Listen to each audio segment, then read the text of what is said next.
Educación en Mesoamérica. La educación prehispánica en México tuvo un orden muy bien representado por las más grandes civilizaciones de la época, en particular los mayas y los aztecas mesoamericanos. Si bien la estructura del sistema educativo se parece poco a la actual, existe un sistema organizado en el que se premia el buen desempeño de los estudiantes. Los sistemas de cada civilización eran diferentes. Por ejemplo, los mayas generalmente formaron solo a la nobleza y los aztecas dieron educación formal a todos los miembros de sus sociedades.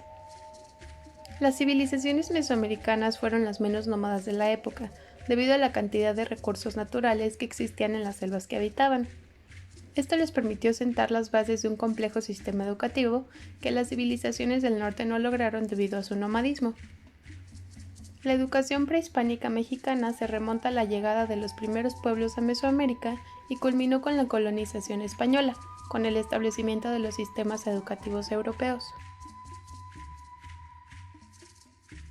La educación prehispánica mesoamericana es una de las más importantes de la historia. Los principales representantes del sistema educativo en esta región fueron los aztecas y los mayas. De hecho, estas dos civilizaciones fueron las más avanzadas en el campo de la educación en todo el continente. Sin embargo, el sistema educativo azteca era el más grande y tenía una organización única para el estado del continente en ese momento.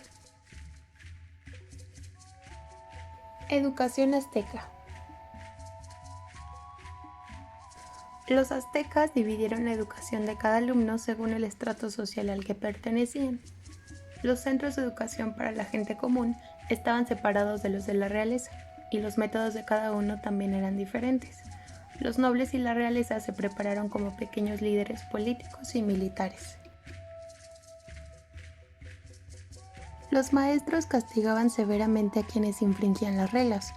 En algunos casos eran atacados con flechas o quemados después de cometer un delito. Los métodos correctivos aplicados por los aztecas no fueron los más sensibles. Pueden considerarse brutales hoy en día, pero para ellos era una forma de preparar a las generaciones futuras para enfrentar la presión del combate y la vida política.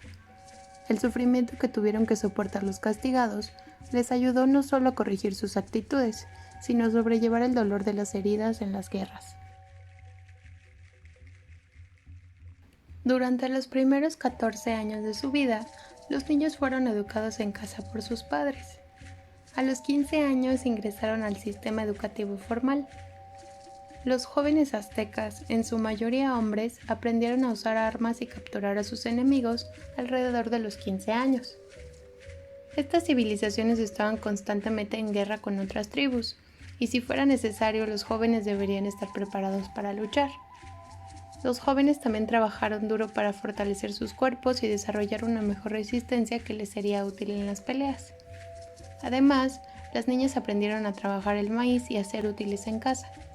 Las mujeres no fueron educadas al mismo tiempo que los hombres, excepto en un punto. Los niños y las niñas visitaban casas de canto donde se les enseñaban canciones para alabar a los dioses y respetar a sus antepasados.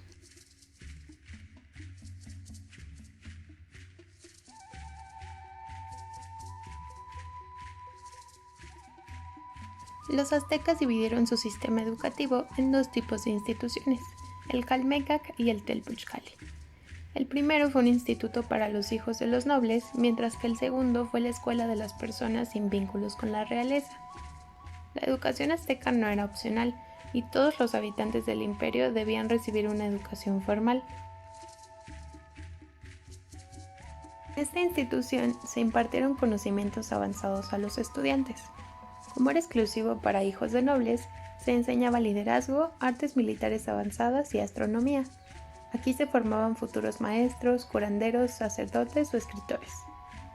En este lugar, la enseñanza tenía una educación integral, era un centro intelectual muy importante. Aquí se educaba a la gente común. El conocimiento no era tan avanzado como el que se enseñaba en el Calmecac, pero todos los individuos estaban dispuestos a formar parte de la sociedad. Se enseñó historia, religión y agricultura. A diferencia de la escuela de los nobles, en el Telpuchcali los jóvenes estaban entrenados en el arte de la guerra y no eran tácticos, porque estaban listos para ser guerreros. También se impartieron clases de agricultura, metalurgia y artesanía. El objetivo principal de este centro era la educación musical. En él había maestros especializados y ahí entraban quienes por vocación o aptitud preferían esta actividad. La temática de los cantos populares o religiosos hacían referencia a las bellezas naturales, al pasado nostálgico, sus dioses y la vida presente. Educación maya. Los mayas enfocaron su sistema educativo en la clase noble del imperio. Los hijos de las personas más importantes aprendieron a leer jeroglíficos o aprendieron astronomía, como el movimiento de las estrellas. Esto se hizo bajo la supervisión de los chamanes o sacerdotes de la época. La educación en casa era muy similar a la de los aztecas. Los niños aprendieron a trabajar con sus padres desde una edad temprana, mientras que las niñas aprendieron de sus madres todo lo que necesitaban para llevar una vida independiente. Esto preparó a las futuras mujeres para el matrimonio. Los mayas tenían casas donde convivían los futuros guerreros del pueblo y se cree que estas residencias fueron importantes fuentes de aprendizaje, especialmente para aquellos que no eran reyes.